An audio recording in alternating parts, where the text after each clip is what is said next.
Okay, hello chess players. Today we're going to be going over the Ruy Lopez. After e4, e5, knight f3, knight c6, bishop b5 begins the Ruy Lopez, and specifically we're going to be going over something called the Cozio variation, beginning with the move knight on g to e7. If you like content like this and want to see more of it, hit that subscribe button and click your notification icon.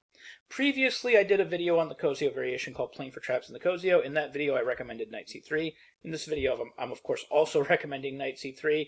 I will be showing the main lines in this video and how to play them as white, but I of course will also be showing the traps in this video because they are relevant to the theory.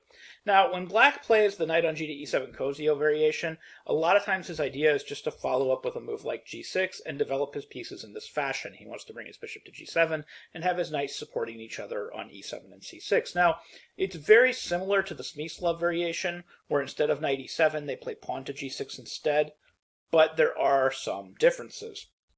When they play knight on g to e7 first and you continue with knight to c3, one of your ideas is after g6, you're going to play the move pawn to d4, e takes d4, knight d5, and you're going to play for some funny traps. One of the traps is really straightforward. You're threatening mate on the f6 square, and they have to do something to meet that.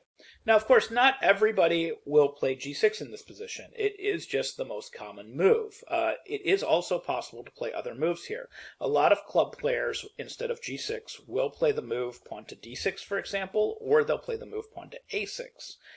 A6 is a move that you'll see a ton of club players do because they think it makes sense, because you're not going to take on c6 because now you're going to replace it with the knight. But of course, if we just play bishop c4, this position should just be slight advantage white. White is making this beginner threat of knight g5, and it's not easy to stop that threat. If you stop the threat mechanically with a move like h6, it's very easy to declare that white has some sort of advantage after d4.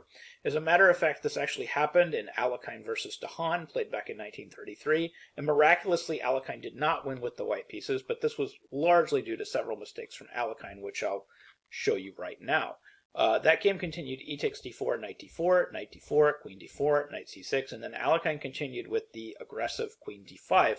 He should have just played queen e3, and according to the engine, this is already decisive advantage white. After queen to d5, his opponent played queen f6 to defend against the mate.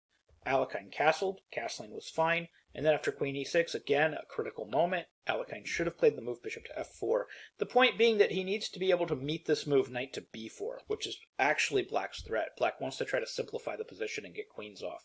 He can meet knight b4 here by playing queen d4, knight c2, queen d3, knight b4, queen e2, and then black has to play d5. At this point, Alekhine could have played takes, knight takes, and just had a decisive attack because he's got a huge development lead. Instead of that, after the move queen to e6, Alekhine played the move rook to e1, and now black played knight to b4. Now, at this point, white's position is already less than ideal compared to the other line, but Alekhine's move was queen takes e6, which basically immediately equalized and the game ended in a draw. Instead, what white should at least try is something similar to the same thing. He should play queen d4, knight c2. Now, of course, queen d3 does not work because knight e1 also hits the queen. So you have to play something like queen d2, queen takes c4, queen takes c2, but at least according to the engine, this should be more than enough compensation for the pawn, and white should still have some sort of slight edge. So just for repertoire purposes, after knight to c6, the move is queen e3 instead of queen d5. We just play queen e3, and this is just decisive advantage white all day long. So a6, bishop c4 isn't a lot to be worried about. h6 is no good, and of course this other move, pawn to d6, probably isn't any good. Now, against knight g5, black should just play d5, and then e takes d5, knight a5, d3 should be slight edge white. But maybe white should go for more than this, because this is only slight edge white. It's probably a much larger advantage to just make a move like d4 here. And that's what Karyana did against Theodora in Poland back in 2021. And Karyana did go on to win. That game continued knight d4, knight d4, e d4, queen d4. And as you can see, white definitely has some sort of advantage here. And that advantage is probably bigger than the advantage that you get out of knight g5. So this is advantage white, and in Karyana versus Theodora, white did in fact go on to win. So going back to knight c3, kind of the only other independent try is something like d6. In this case, we should play d4, e takes d4, and then knight takes d4.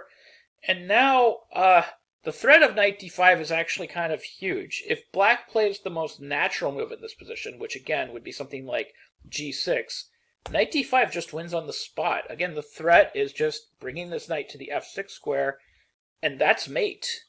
So that's a scary threat, and we don't have a great way to meet it. If we play some move to break our pin, for example, bishop d7, knight f6 is of course mate, and actually any bishop move, knight f6 would be mate, a6, knight f6 would be mate.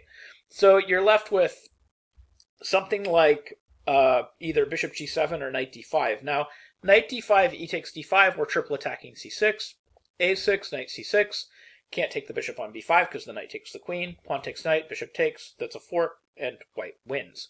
So we can't do knight takes d5. We're going to have to play a move like bishop to g7, and then we're going to have bishop g5, decisive advantage white. White is winning material here. Everything is hanging, and we can't really take anything. So this is just white winning the game all day long. So going back to our knight c3 move, d6 is not horribly frightening, neither is a6. So g6 is the move everybody should be playing, and it's the most common move. We're going to play d4, e takes d4, knight d5. Again, knight f6 mate is a threat, so on pawn d6, knight f6 mate, we win. So that's an easy way to win the game. Most people are going to see that and play something else. Now, knight f6 is the obvious threat, but it's not so easy to play an obvious reply. Because if you play something like knight takes d5 to just eliminate that knight, your position is lost according to the engine. Like knight d5, e takes d5, queen e7 check, king f1, and apparently white's winning. The point is black doesn't have a great way to get his queen out of the way in time for this, because this rook is going to be coming to e1. White's going to be evacuating these rows just a little bit too quickly. For example, if you move the knight, like knight e5, queen d4, best according to the engine is bishop g7, but then you have bishop f4, again with tempo, f6, and then rook e1, and you don't have time for d6 because that pawn is pinned, which means you're going to have to castle, and then you're going to have knight e5, f e5, bishop e5, and then you're going to have rook e8, and then you're going to have pawn f4. Now, all of this was actually played in the game. It was played in Slovakia versus Bouchard, played in Monaco recently. It's played in 2024, and white did go on to win that game. So if we rewind, going back all the way to this knight move, you can also try queen c5, and I know people are going to mention it, so I feel like I should mention it as well. On queen c5, we can just play queen e2, knight e7, bishop g5. This position is also apparently just major advantage white.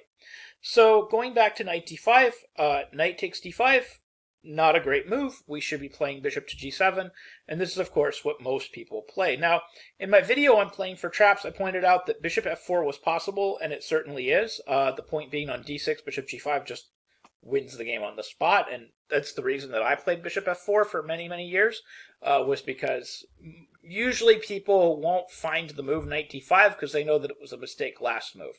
It happens to be the only move that saves the game, this move, and knight d5 happens to be correct. Like knight d5, e takes d5, knight e7, and now it is possible for white to play for a slight edge here, so that's the other reason I played it, is you can just play d6, c takes d6, and now a correction to everything that everybody else has played.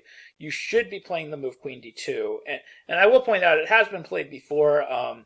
It was played before, but then white ended up losing because he didn't follow it up correctly. But basically the idea is you play queen d2, and the idea is that you're going to castle queenside. The only move you can't castle queenside against is a move like queen b6. There was this previous game where somebody responded to queen b6 with bishop c4, and then they eventually went on to lose with the white pieces. You should respond to queen b6 with a4. And if you do that, at least according to the engine, this is still slight edge white. The point being that, now if they play a6 and you play bishop to d3, queen takes b2 castles, queen c3 takes, bishop d6 is decisive advantage white. If they do something else, for instance, if they just leave it there, if they castle, then you can just castle. And on knight d5, you can play bishop h6. And this is, according to the engine anyway, this is slight edge white. White has a big attack for everything that's going on. And of course, black still has the triple pawns, and black has the ugly structure. So going back to this big decision point with bishop to f4, it is also possible to just play for an advantage with bishop to g5, and this is sort of objectively the best move. It's the move that you really should be playing. And I have a game that I'm following here. It's Anish Guri versus Cornet, played in France back in 2015. And I guess this is really the game that we should all be following. The game continued h6, bishop f6, and then we have bishop f6, knight f6, check, king f8. This is already slight edge white. White should have some sort of slight advantage here. That game continued queen d2, d5, and then Guri plays bishop takes c6, knight takes c6, knight d5, bishop f5, and then suicide tactic here, or desperado sacrifice. We have knight takes c7, queen takes c7, and then e takes f5, rook e8 check, king f1. And at least according to the engine, this is advantage white, and white is doing quite well here. And from a more objective perspective, this is probably the best line. This is probably the way white should be playing it. And this was played in Anish Guri versus Cornet in France in 2015. So anyways, that about covers the theory, and Guri did go on to win from here with white. That about covers the theory of how to play against the Cozio variation. Just sort of to review, after knight to c3, knight on g to e7, we're going to be meeting g6 with d4, e takes d4, knight d5, with, of course, our beginner threats, but also in all lines you should have some sort of slight advantage. And if they do basically anything else, if they play d6, we're going to be playing d4. If they play pawn to a6, we're going to be just retreating that bishop to c4, and this position should be slight edge white as well. Anyways, I hope you found this video helpful. I hope you found it useful. I hope you learned something new about chess and can use some of these ideas in your own games. Thank you very much for watching.